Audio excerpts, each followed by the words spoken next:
Welcome to Quillsword Blogcast. Leftism is drowning.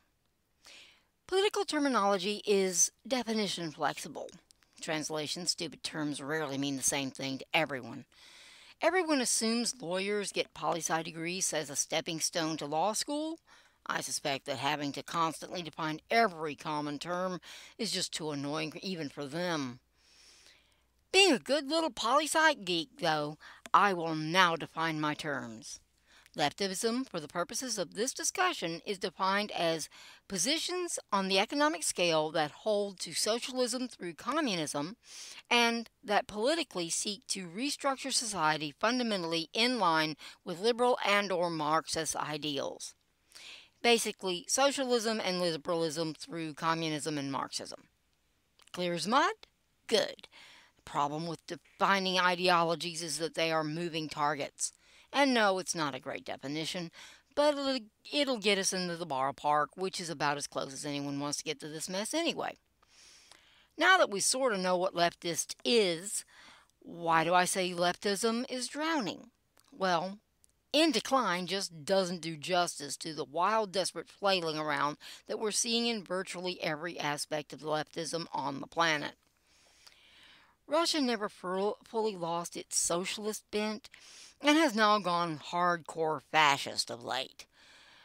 Russia is probably the farthest to the right of this bunch. That bunch includes Europe, which is having, or rather was having, issues keeping its union together and figuring out the difference between boys and girls until they got a bit distracted with Russia invading Ukraine. To the extreme left, we have a toss-up between American university professors and the Chinese Communist Party, with the latter being a little more desperate. Yes, this is about American politics. Politics can't occur in a vacuum. Even if it could, this world is far too connected for domestic politics to be completely isolated from foreign. On the bright side, the Supreme Court stopped wanting to use European precedent. Yes, really. It was a thing for about a decade. You really don't pay attention to this stuff, huh? Marx is probably not the sole source of the modern leftist ideology, but he's so influential in it that the distinction hardly matters. He's been a thorn in the side of the U.S. since the 1930s. It's been like a long, bizarre game of whack-a-mole. We no sooner think we finished with that than up Mark pops again. Not always in obvious ways. Those of you who think the so-called culture war started in 2015 with the woke nonsense are very late to the party.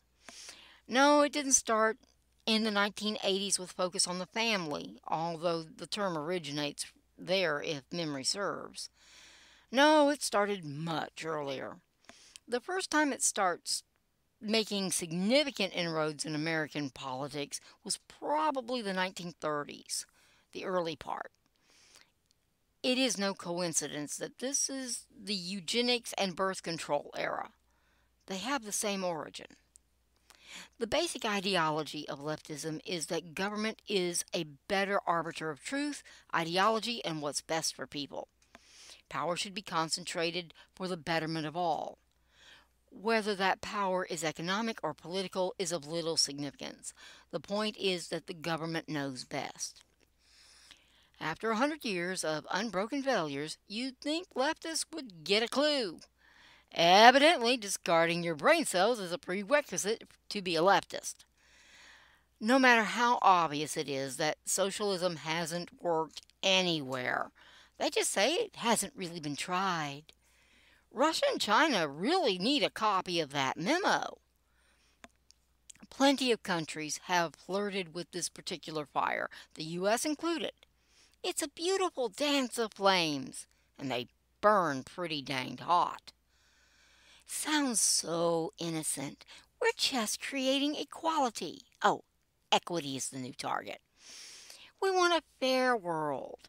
People shouldn't have to deal with bad things.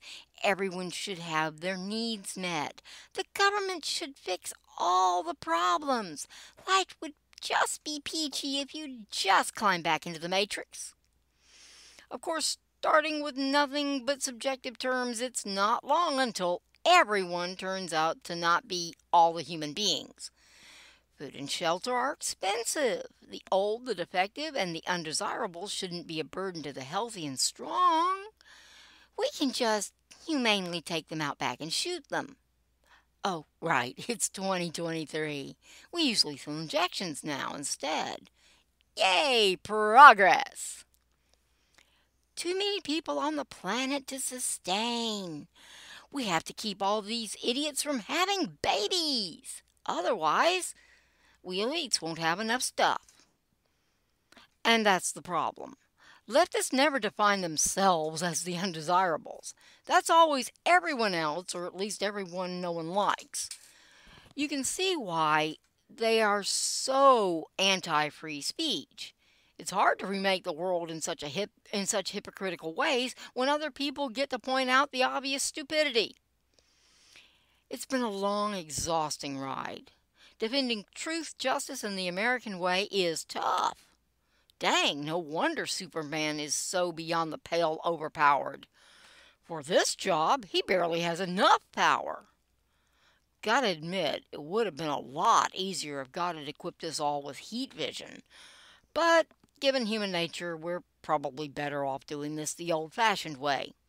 Fussing, fighting, feuding, and defending God and country with all our might and questionable common sense. Jokes aside, I strongly believe we're nearing the end of this ride. One more tunnel and we're heading into the station. America's universities might not have gotten the memo, but most of the rest of the world has. This crap doesn't work. Take out individual incentive and you get barely functional economic systems that collapse at the first sign of trouble, without a lot of jackboots and guns to keep the rabble inside the fence. It's so much more, though, than just mere incentive. Morality, meaning, and purpose, the list of positive values that are discarded and left empty by the leftists are nearly endless. But they aren't just meaningless ideas. These are the fundamentals of human life. Amoral societies don't truly exist because they are self-destructive, so much so that long before they reach true amorality, they've destroyed themselves. Immoral ones are usually not very far behind. Yet the left discards this most fundamental of all building blocks without a second thought, along with any and all else that would impede their glorious utopia coming into being. We call this delusional thinking, with apologies to delusion. The results are inevitably the same. As the left rises to power, society declines sharply.